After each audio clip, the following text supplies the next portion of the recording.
स्वागत है फ्रेंड्स आप लोगों के अपने चैनल स्टार्ट टू बेसिक में। फ्रेंड्स हम लोग पढ़ रहे हैं एनसीईआरटी के माध्यम से ज्योग्राफ़ी। अभी हम क्लास 8 की ज्योग्राफ़ी पढ़ रहे हैं। इसके पहले हमने क्लास 6 और क्लास 7 की ज्योग्राफ़ी कंप्लीट कर ली है और ये क्लास 8 का लेसन 4 होगा, चैप्टर 4 होगा। इसके पहले भी हमने 3 चैप्टर को कंप्लीट कर लिया है।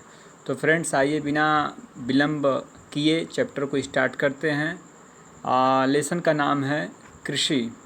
तो कृषि जैसा शब्द है, मतलब कृषि से संबंधित जो भी चीज़ें हैं हम इस चैप्टर का अंतर्गत पढ़ेंगे। फ्रेंड्स एनसीईआरटी किसी न किसी कहानी के माध्यम से ही शुरुआत करता है।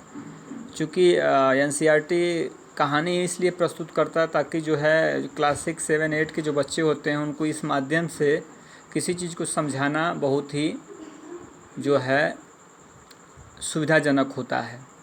तो कह रहा फ्रेंड्स, गुरप्रीत, मधु और टीना एक गांव से गुजर रहे थे। वहां उन लोगों ने एक किसान को खेत की जुताई करते हुए देखा।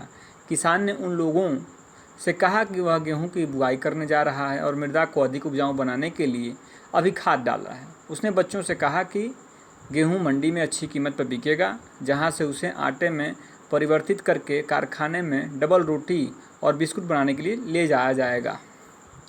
ठीक है फ्रेंड्स, तो मतलब अब ये दिखा रहा है कि कृषि में जो जैसे गेहूं का जो उत्पादन है, तो गेहूं की उपयोगिता किसान जो है उत्पादन करने के बाद से मंडी में जाता है, मंडी से फिर फैक्ट्री में जाता है, जिससे नाना प्रकार की चीज़ें बनाई जाती हैं। अब कह रहा है कि एग्रीकल्चर शब्द जो है इसकी उत्पत्ति लैटिन भाषा से हुई है, जिसमें एग्री का अर्थ होता है क्या? मृदा, मतलब मिट्टी, और कल्चर का मतलब होता है कृषि करना। मतलब एग्रीकल्चर का मतलब क्या हो गया?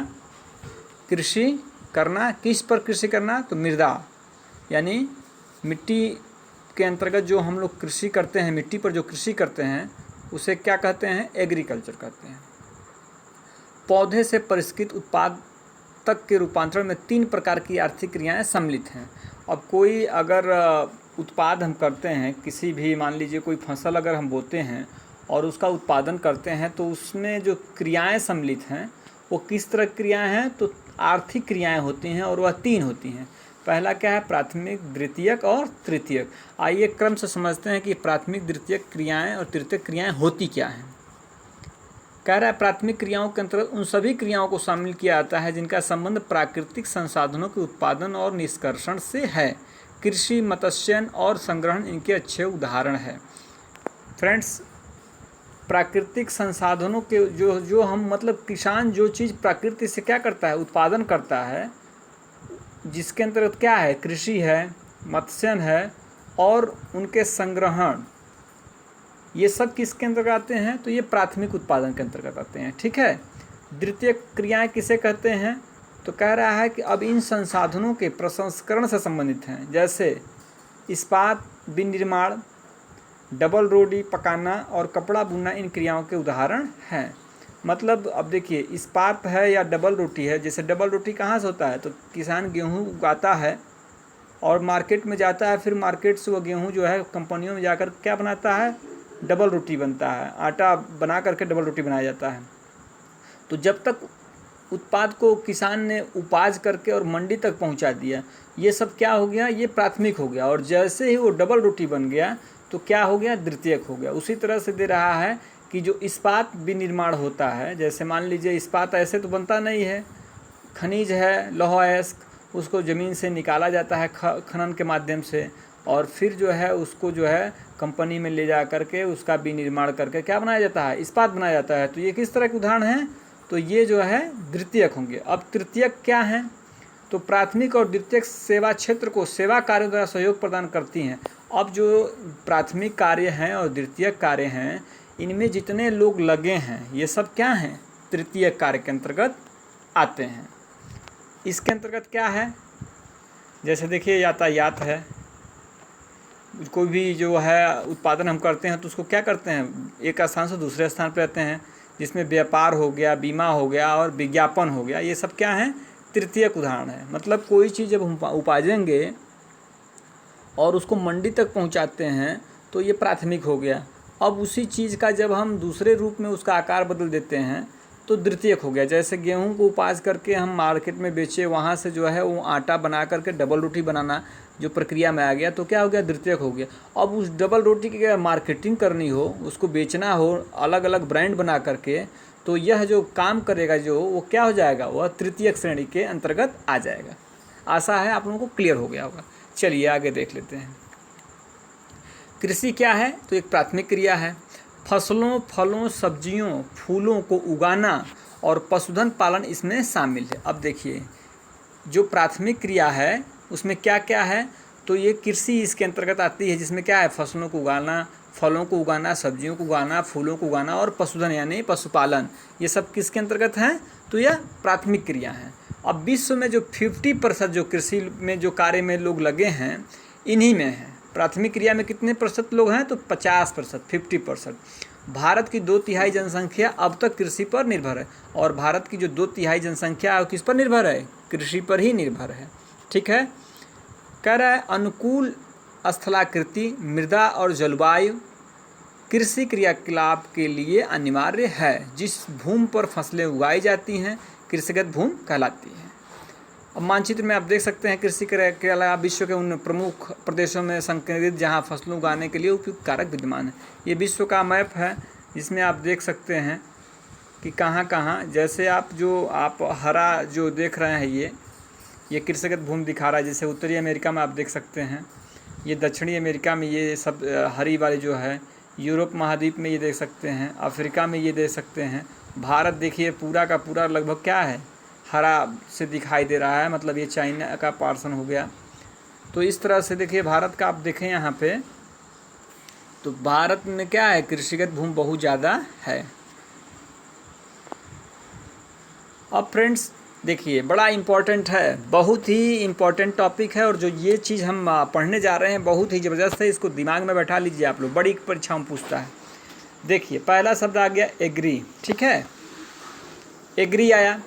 एग्री का मतलब क्या आपने पढ़ा, तो एग्री का मतलब क्या होता है, मृदा होता है, और उसी में कल्चर जोड़ दिया तो क्या हो गया, कृषि करना।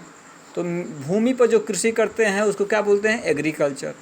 अब उसी में अगर शेरी को जोड़ दिया तो शेरी कल्चर हो गया, पीसी को जोड़ें तो पीसी कल्चर हो गया, वीटी को जोड़ दिए तो वीटी कल्चर हो गया, और हार्टी को जोड़ें तो क्या हो गया, हार्टिकल्चर।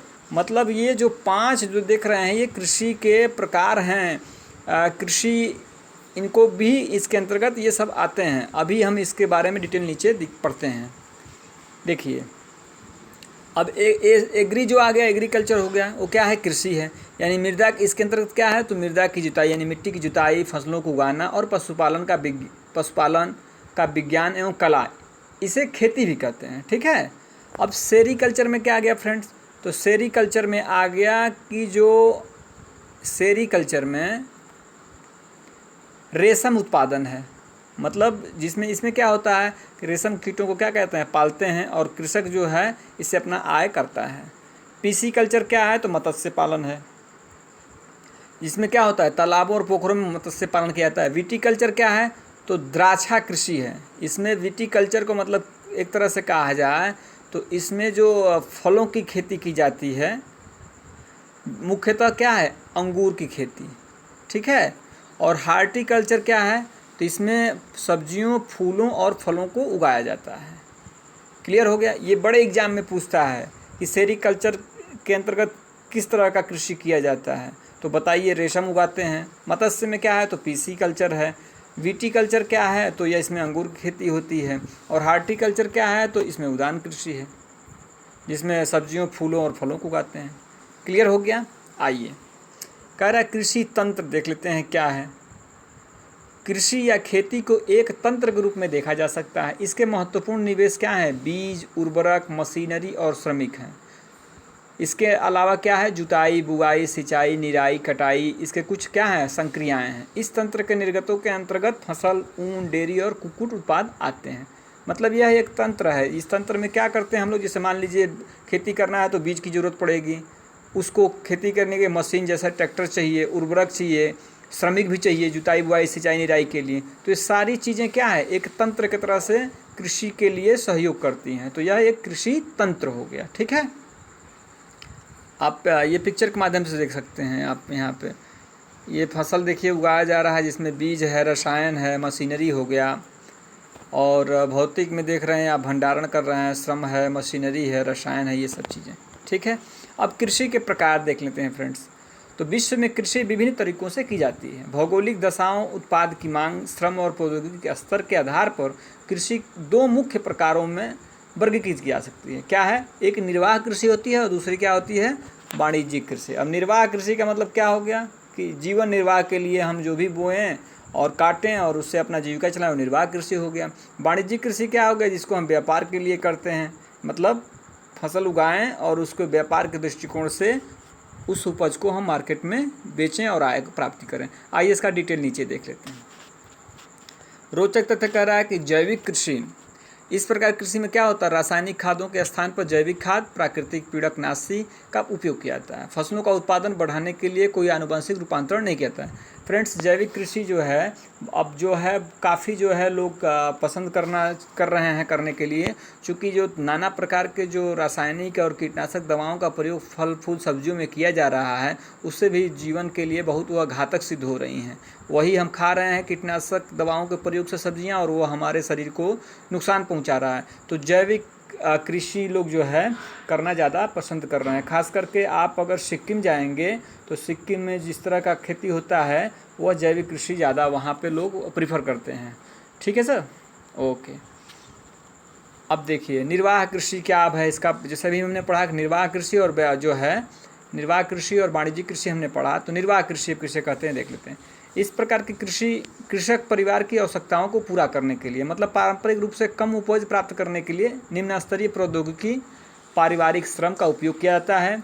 निर्वाह कृषि पुनः गहन निर्वाह कृषि और आदिम निर्वाह कृषि में वर्गीकृत किया जा सकता है। अब निर्वाह कृषि भी दो भागों में हो गया। एक गहन हो गया, मतलब इसमें क्या होता है, किसान एक छोटे भूखंड पर साधारण औजारों और अधिक श्रम से खेती करता है। अधिक धूप वाले दिनों से युक्त जलवायु और उर्वर मृदा वाले खेत में एक वर्ष में एक से अधिक फसलें उगाई जाती हैं। चावल मुख्य फसल होती है। अन्य फसलों में गेहूं, मक्का, दलहन और तिलहन शामिल है। गहन निर्वाह कृषि दक्षिणी पूर्वी और पूर्वी एशिया के सघन जनसंख्या वाले मानसूनी प्रदेशों में प्रचलित है। मतलब एक तरह से देखा जाए तो हम लोग भी उसी दायरे में आते हैं कि इसमें तो गहन निर्वाह कृषि में। अब आदिम निर्वाह कृषि क्या है? इसमें स्थानांतरित कृषि और चलवासी पशुपालन शामिल है। अब स्थानांतरित कृषि में क्या होता है, जैसे अमेजन बेसिन के सघन वन क्षेत्रों में उष्णकटिबंधीय अफ्रीका, दक्षिणी पूर्वी एशिया और उत्तरी पूर्वी भारत के भागों में प्रचलित है। ये भारी वर्षा और वनस्पति के तीव्र पुनर्जनन वाले क्षेत्र हैं। वृक्षों को काट कर और जलाकर भूखंड को क्या किया जाता है, साफ किया जाता है और राख को मृदा में मिलाया जाता है। तब उस पर जो है मक्का, रतालू, आलू और कसावा जैसी फसलों को क्या कहता है, उगाया जाता है। भूमि की उर्वरता की समाप्ति के बाद वह भूमि छोड़ दी जाती है और कृषक नए भूखंड पर चला जाता है। स्थानांतरित कृषि को कर्तन एवं दहन कृषि के रूप में भी जाना जाता है। मतलब जैसे एक चलवासी कृषि होता है, स्थानांतरित कृषि इसमें क्या होता है, एक जंगल वाले भाग को क्या करते हैं तो उसको पेड़ पौधे काट करके जला करके और राख उसमें जो मिट्टी मिल जाती है तो उसमें खेती करते हैं। जब तक उपज देती है, मतलब उर्वरक उसमें बना रहता तब तक करते हैं, उसके बाद से फिर से छोड़ करके दूसरे स्थान पर लोग चले जाते हैं। इसको झूम कृषि भी कहते हैं। और इसको और क्या नाम दिया है फ्रेंड्स, तो कर्तन और दहन कृषि। ये एग्जाम में पूछ देता है कि कर्तन और दहन कृषि किसे कहेंगे, तो स्थानांतरित कृषि कहेंगे, उसी को क्या कहेंगे, झूम कृषि भी उसी को कहते हैं। ठीक है, आइए नीचे चलवासी पशुचारण देख लेते हैं। सहारा के अर्धशुष्क और शुष्क प्रदेशों में, मध्य एशिया और भारत के कुछ भागों जैसे राजस्थान तथा जम्मू और कश्मीर में प्रचलित है। इस प्रकार की कृषि में पशुचारक अपने पशुओं के साथ चारे और पानी के लिए एक स्थान से दूसरे स्थान पर निश्चित मार्गों में घूमते हैं। इस प्रकार की गतिविधि जलवायु बाधाओं और भूभाग की प्रतिक्रिया स्वरूप उत्पन्न होती है। पशुचारक मुख्यतः भेड़, ऊँट, मवेशी, याक और बकरियां पालते हैं। ये पशुचारक और उनके परिवारों के लिए दूध, मांस, ऊन, खाल और अन्य उत्पाद उपलब्ध कराते हैं। ये चलवासी जो है चलवासी पशुचारण में है। अब यहाँ देखिए फ्रेंड्स, कह रहा है कि आप जानते हैं जो स्थानांतरित कृषि जो है होती है उनको अलग अलग नामों से जानते हैं। जैसे मैंने अभी बताया आप लोगों को झूमिंग कृषि कहते हैं। कहाँ, तो उत्तरी पूर्वी भारत में इसको बोलते हैं। मिल्पा इसको किस में बोलते हैं, मैक्सिको में मिल्पा बोलते हैं। रोका जो है ब्राज़ील में बोलते हैं और लद्दाख जो है मलेशिया में बोलते हैं। यही जो है स्थानांतरित कृषि के ये 4 जगह जो हैं 4 नामों से जाने जाते हैं। मैक्सिको में क्या बोलते हैं? मिल्पा, ब्राज़ील में रोका, लद्दाख जो है मलेशिया में बोलते हैं, और भारत में क्या है? उत्तरी पूर्वी भारत में झूमी। ठीक है। अब वाणिज्यिक कृषि देख लीजिए, ये पशुचारण जो है दिखा रहा है ऊँटों का। अब वाणिज्यिक कृषि में क्या होता है? फसल उत्पादन और पशुपालन बाजार में विक्रय हेतु किया जाता है, मतलब इसमें व्यापार के दृष्टिकोण से ही हम कृषि करते हैं। इसमें विस्तृत कृषि क्षेत्र और अधिक पूंजी का उपयोग किया जाता है। अधिकांश कार्य मशीनों के द्वारा किया जाता है। वाणिज्यिक कृषि में वाणिज्यिक अनाज कृषि, मिश्रित कृषि और रोपण कृषि शामिल है। ये जैसे इसमें आप देख सकते हैं वाणिज्यिक कृषि में क्या हो गया? गन्ने का कृषि हो गया। अब इसके अंतर्गत जो अनाज है कह रहा है कि वाणिज्यिक उद्देश्य से उगाई जाती है। गेहूँ और मक्का सामान्य रूप से उगाई जाने वाली फसलें हैं। उत्तरी अमेरिका, यूरोप और एशिया के शीतोष्ण घास के मैदान वाणिज्यिक अनाज कृषि के प्रमुख क्षेत्र हैं।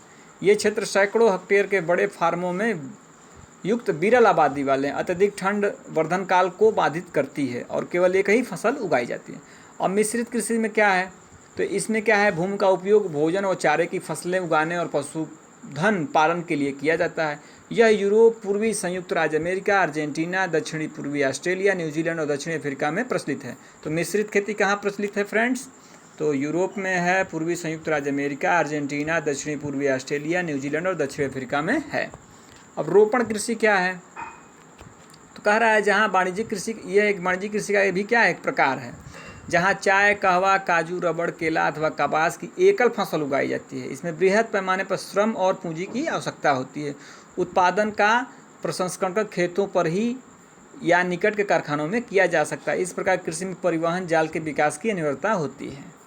रोपण कृषि के मुख्य क्षेत्र क्या हैं? तो विश्व के उष्णकटिबंधीय जो प्रदेश हैं, जैसे क्या है? मलेशिया में रबड़ है, ब्राज़ील में कहवा है, भारत और श्रीलंका में चाय के कुछ उदाहरण है। रोपण कृषि का मतलब क्या होता है? जिसमें पौधे को क्या कहते हैं? रोपाई करके हम उत्पादन करते हैं। जैसे देखिए रबड़ भी क्या होता है? इसका पौधा लगाया जाता है। ठीक है, रबड़ का पौधा लगाया जाता है, कहवा भी लगाया जाता है और चाय का भी पौधा लगाया जाता है। तो ये जो लगाते हैं, रोपते हैं, उसी को क्या कहते हैं? रोपण। क्लियर हो गया?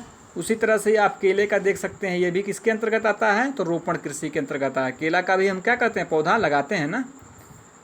तो फ्रेंड्स आज का वीडियो हम यहीं समाप्त करते हैं और बाकी का चैप्टर हम अगले वीडियो में आप लोगों को देंगे। और इसी के साथ फ्रेंड्स, अगर नए आप व्यूअर हैं तो प्लीज़ चैनल को सब्सक्राइब करें, वीडियो ये ज़रूरतमंदों के लिए शेयर करें और अधिक से अधिक कमेंट करें और लाइक करें। इसी के साथ ही फ्रेंड्स अपना बहुत ख्याल रखिए। मिलते हैं अगले वीडियो में, तब तक के लिए नमस्कार, धन्यवाद।